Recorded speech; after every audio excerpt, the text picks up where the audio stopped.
I am for the child who's had 7 addresses in a single year because she's in foster care, because her father abused her, and her mother couldn't believe her. She is the child I am for. I am a volunteer child advocate. I am you. Florida residents call toll-free 866-341-1425.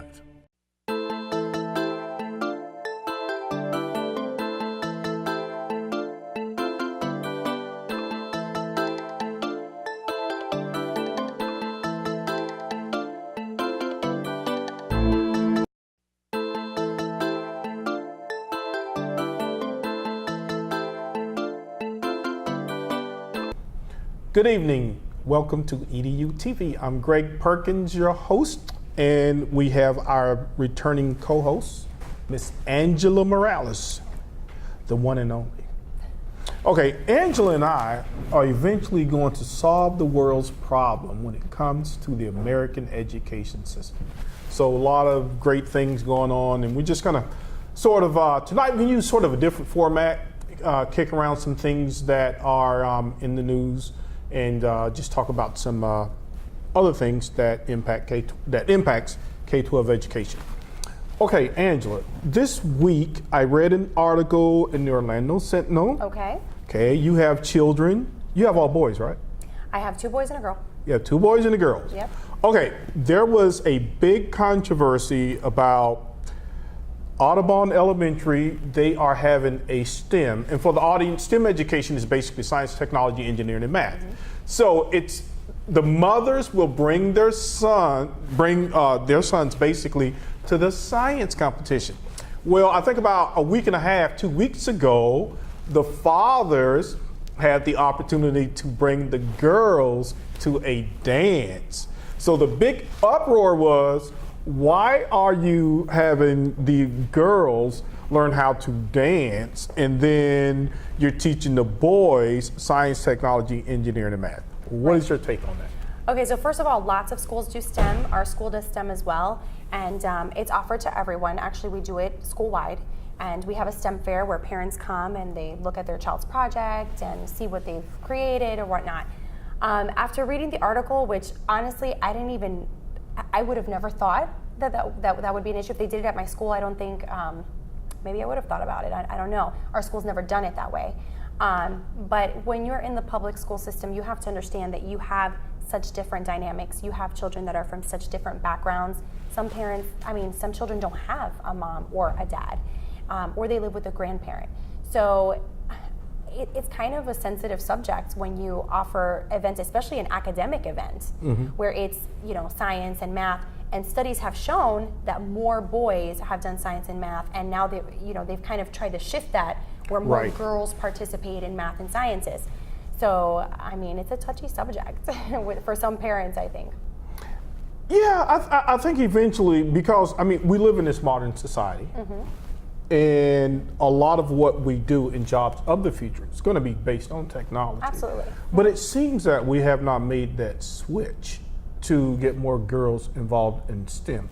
Where does that come from? Is it culture? What are we doing? I don't know.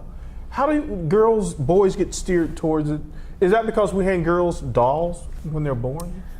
I'm not sure. I know that statistically, there are other countries that focus more on math and science, or their test scores have been higher in math and science. I know we've even outsourced jobs to other countries. I don't know what the statistic is on male, female with math and science. Like I said, at our school, everyone participates. I do find in my own classroom, though, that more boys are more prone to liking math. That maybe it's because it's a more concrete subject. And I even read an article at the beginning of the school year that boys actually the article I think was a boy-friendly classroom. I'm not sure exactly what it was called, but it was basically catering to the boy in your classroom because their interests are different. And there were different studies that were done as to how to I guess, organize assignments, make them shorter or make them more appealing to boys. And a lot of it did have to do with math. So maybe boys, because of the way that they process things, are more inclined to doing math, but it's not necessarily that they're better at math. Right. Maybe the girls just, they aren't as interested. That's not what I believe, but I don't know. Maybe it's the way we're presenting it to them. Not necessarily that they're not interested in math, but we're presenting it differently to girls. Maybe boys, maybe the word problems are just catered to boys. Maybe it's a problem about basketball. I don't know. I know that in my class, I use shopping, math problems. Mrs. Morales has a certain amount of shoes and whatnot. So I try to cater my problems to Which both. is across both sexes, because both men and boys shop. Right. Exactly, and that's another thing too. There could be a boy that shops. So me thinking that only girls will like shopping or makeup or handbags is not necessarily true either. Yeah, well, no, I didn't read it like that. So, but in fairness to Audubon Elementary, they said, hey, look, these are theme dances, but we're not going to exclude the girls. So if the girls also wanted to participate in the STEM fair, with the mothers and the son, and I guess they're trying to say that maybe now, since both parents work, that it's a shared responsibility for the father to be involved as well as the mother, where in the past the mother normally handled educational things like that. But in the school's defense, in a way, they had the father-daughter dance, so I think the school was probably trying to promote mothers as well. So they were trying to promote both the daughters had the chance with the father, but now the mothers and the sons. But then again, is there a mother? Is there a father? Is there a brother? Is there a sister? We don't know the family's dynamic. Right. And maybe they should have just kept the same theme instead of having different themes, or just say I don't know. I don't know. Maybe they should have just kept the same thing. Or maybe a mother-son dance, or a mother-child dance, or a father-child, or a parent-child dance. Right. Family. General, keep it general. A family STEM fair. Yeah. Education, we always get bogged down in these issues. But it's good because I think you need to have these discussions because I think that's the only way you move forward. Because I continuously read statistics about minority students not doing particularly well academically. I think a report I read, it's normally the Asian kids who score the highest, and the white kids, Hispanic kids, and the black kids. Right. Which kind of perplexes me. Not saying that African Americans are smarter than Hispanics, but I think we've been here longer, so it frustrates me as an African American male that we have not done more to catch up. You teach diverse student populations or are aware of some of these things. What's your take on that? Is it what we value in life and not so much as the color of your skin? Right. And this is my opinion. My parents came here from a different country as well, so they struggled coming to America, didn't know English, didn't know the language. So my childhood looked very different than my Were you born here in the United States? I was born and raised here. Okay. But even so, English was my second language because Spanish was spoken at home. There were limited, there were, I don't want to say limited resources, but there was only so much that my parents could help me with. My father did go to college in Puerto Rico, but the education system there is also different than here. My mother worked, and my parents were divorced, so when I was with mom, sometimes she was at work, it was hard, or I was with my grandmother who didn't speak a lick of English, so she couldn't help me on homework. So I can relate to the minority students who are just trying to survive and get their work done when they have a working parent or a parent who doesn't speak English. I can understand that. Not because they don't care, and I think that sometimes there's a disconnect there because teachers oftentimes, we have this high, I say we because I am a teacher, and we have a very high expectation because we are the teacher, but we have to switch gears and sort of think sometimes it's not that this child isn't trying their best or that they're not smart enough, they possibly don't have all of the help that they need or support that they need, not because the parent doesn't love them, but because of their circumstances. That's number one. About Asian students having higher test scores, I know that's a statistic, and I know that we've tried to figure out what other countries are doing. However, there was a study done that American children are the most, they scored like, I don't know, in comparison to the world, most confidence or something like that. Right. They have very we're very confident. We're very confident in the United States. Yes. Trying to find that balance is something that we certainly need to look at. I know that the culture is very different in Asia. I believe they have 6 days of school, and longer school days. They value education I mean, I guess that's like their priority.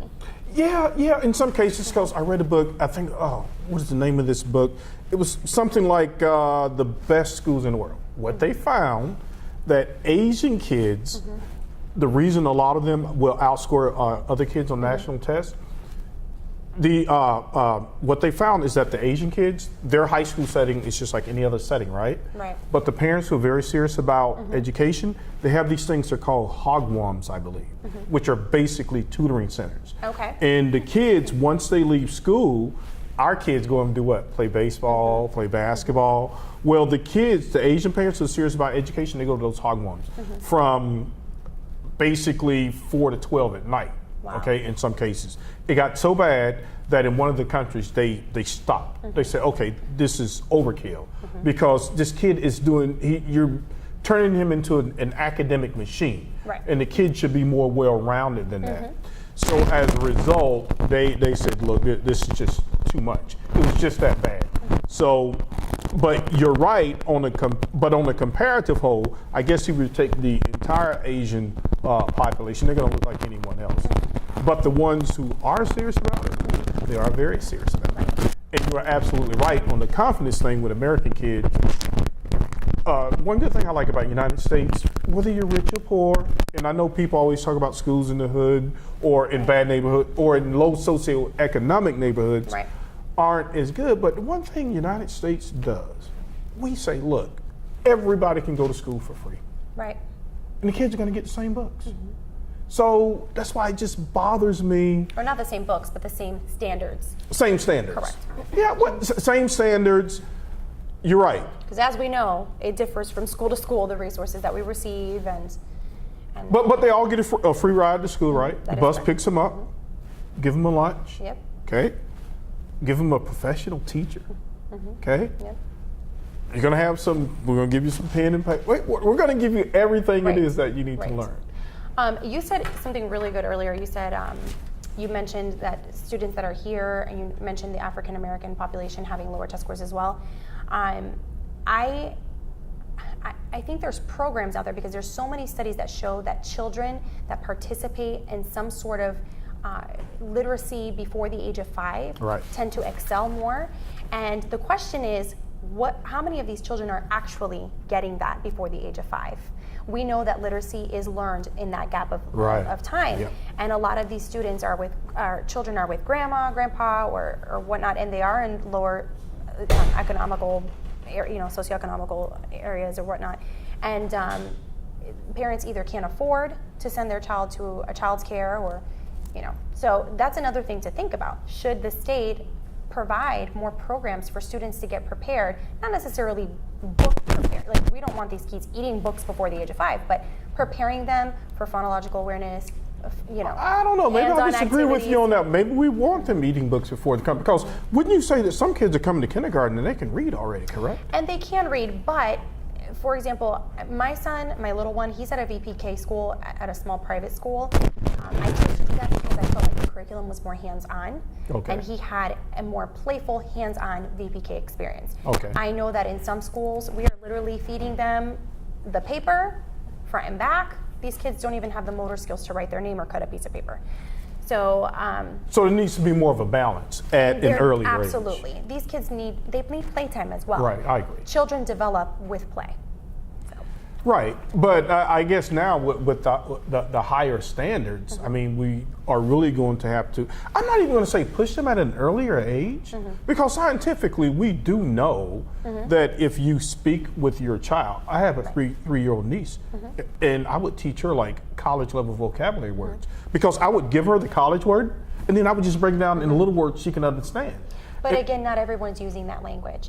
And one of the other things too, when students apply for college, one of the questions they ask is, did your parents go to college? Statistically, if your parents went to college, the statistics say that you will go to college.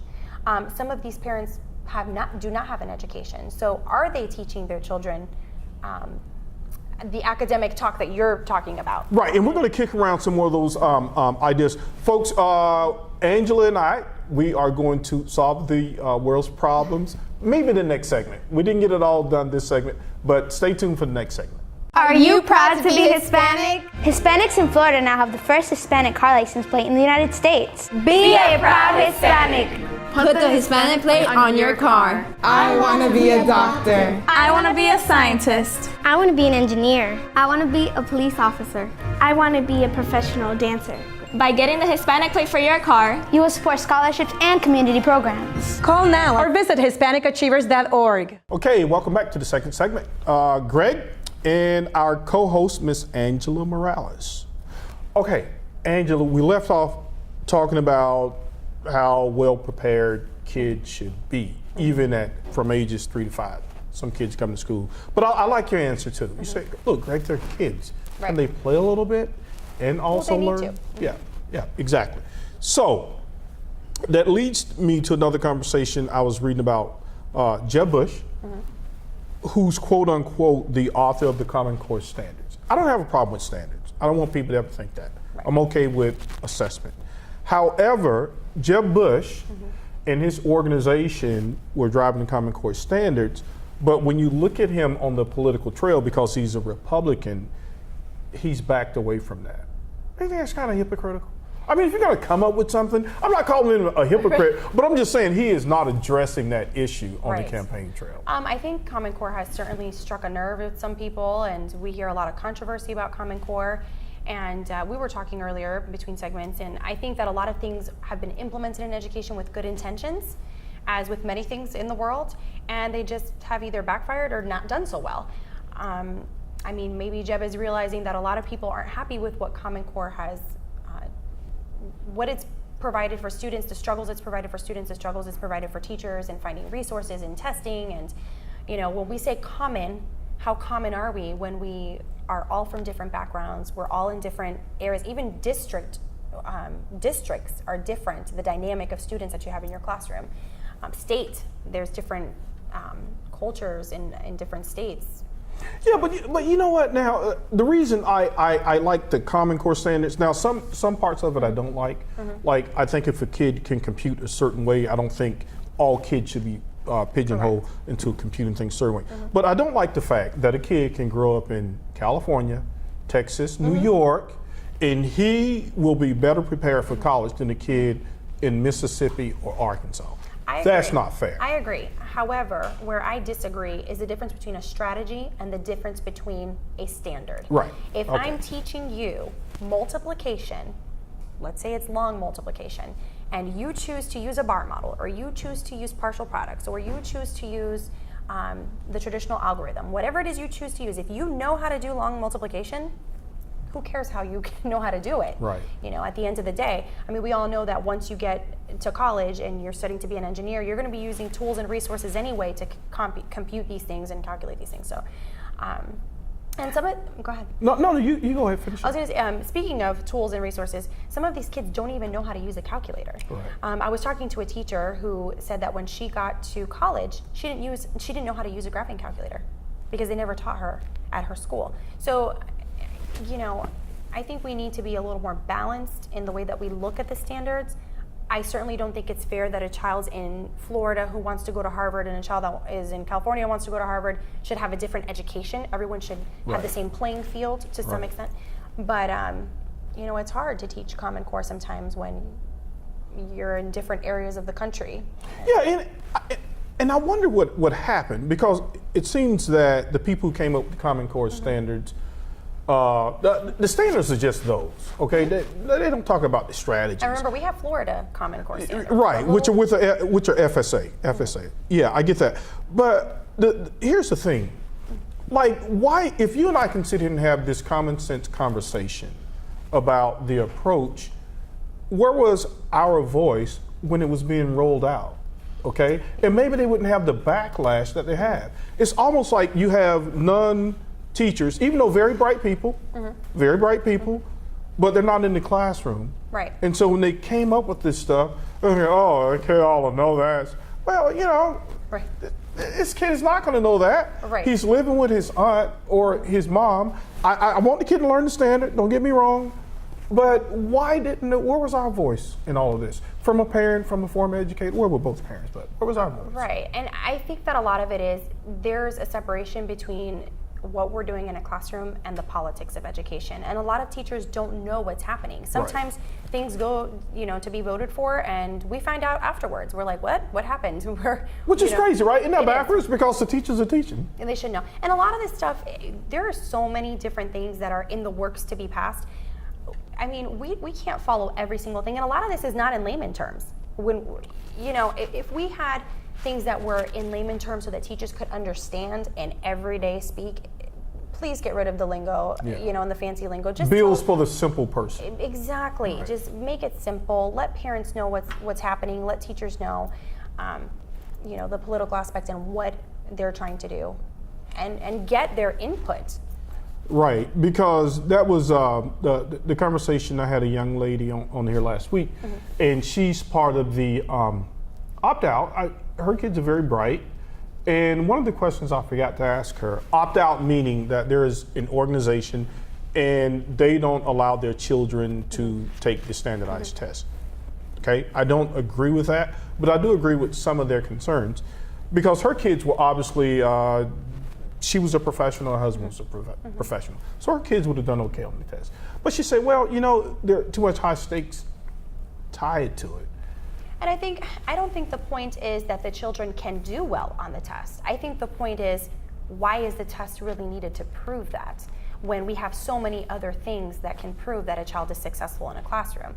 I think that's more the argument of opt-out. I know that I've talked to opt-out moms, and I certainly understand both sides. I don't know that I would tell my child opt out of this test, but I've seen the anxiety that it causes students. I've seen students cry in my classroom over a benchmark assessment, and that's not even FSA or FCAT when we had FCAT. So this does stress the students out. Sure, I agree. I've seen some of the standards, and like you say, the strategies, what makes a good teacher. You're right. Sometimes people can design these great pedagogical, great teaching systems, but it doesn't mean the application.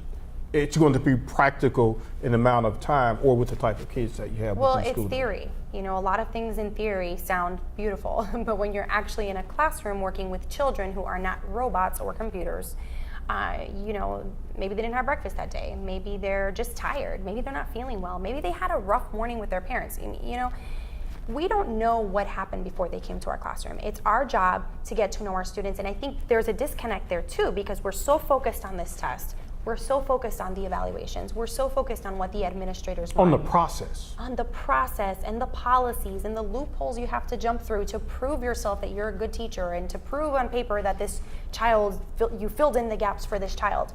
There's a disconnect. This is a child that we're talking about. Get to know that child. More than anything, build a relationship with that child. And that's something that's not an evaluation. That's something that's not tested. And, looking back, I'm actually friends with my second grade teacher now. And looking back on my education, the teachers that had the most impact in my life, I don't remember anything that they really taught me. I just remember the relationship that I had with them, and that's very impactful. Something now.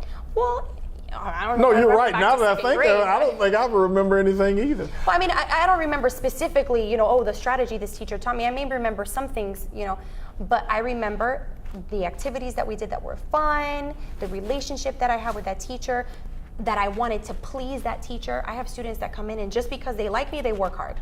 Not because I'm a better teacher than someone else, but because I've built that relationship with that student. And they will work for you. But obviously something inspired you to go beyond just a high school diploma. What was that? Well, education is very important in my family, and that was part of my family values. What inspired me to be a teacher was motherhood. I became a teacher after being a mom. Okay, so. And you wanted the best education, and you wanted to know how the child learned, what's going on in his brain. Yep. I went from doing accounting and mortgages, and I said, I want to be the teacher that I want to treat my students the way I would expect someone to treat and teach my children, my personal children. Oh, wow. So you became inspired by having a child. That's right. Okay. We should have a lot more teachers. No, I'm joking. Okay, so now I'm talking to a friend, right?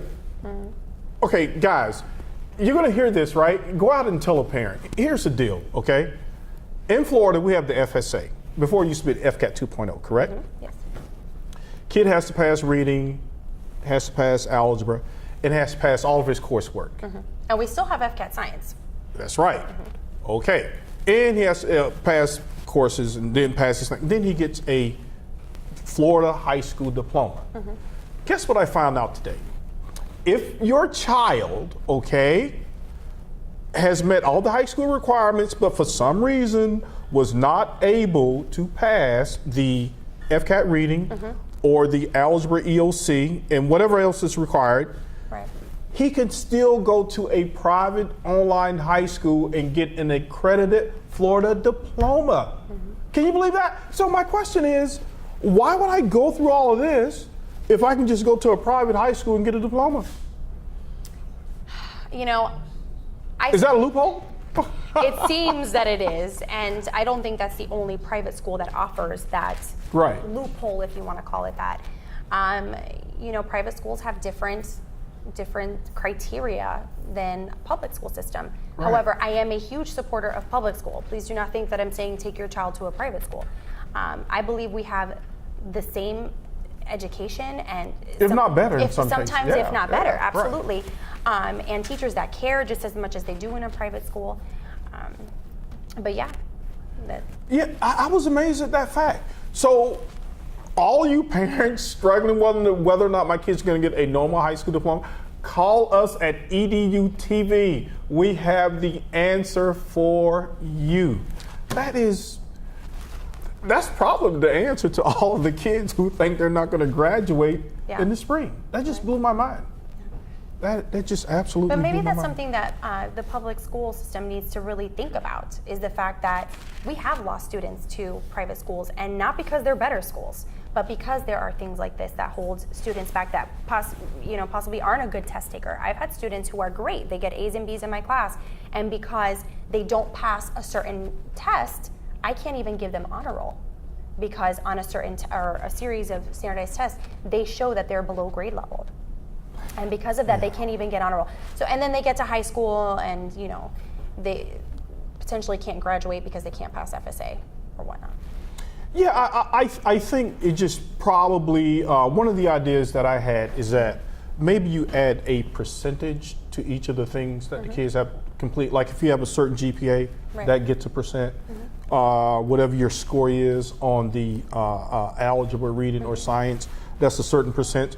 And not make one of these things outweigh the other things so much so that it'll stop me from graduating, because I did have an opt-out parent. I met her at a Department of Education meeting about 2 weeks ago, and she and I, we've been communicating. She's mad. Do you know, since 2002 to 2014, about 136,000 students, they graduated, they walked across the stage, but they did not get the diploma. They got that certificate of completion. What's so sad about that is that you can't even get a regular job, any job really, without a high school diploma. Or admitted into community college. And I think it's very arrogant of anyone in education to think every child is going to go straight to a four-year college. I think that's not fair. Or the fact that you spent 13 years in school. Yeah.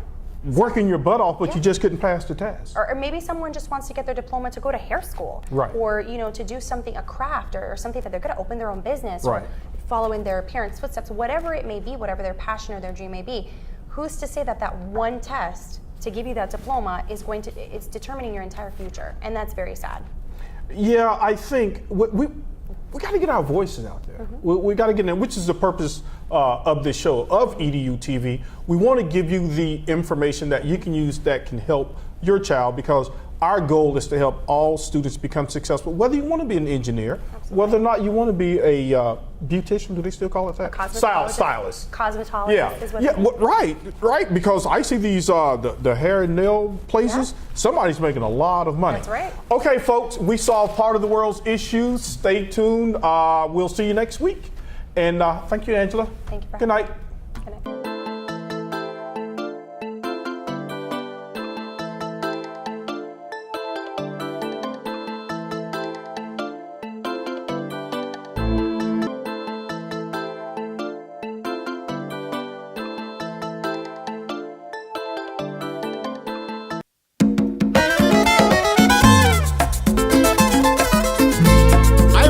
en el vecindario todo es fiesta y alegría, porque ya el boricua tiene la cerveza que quería.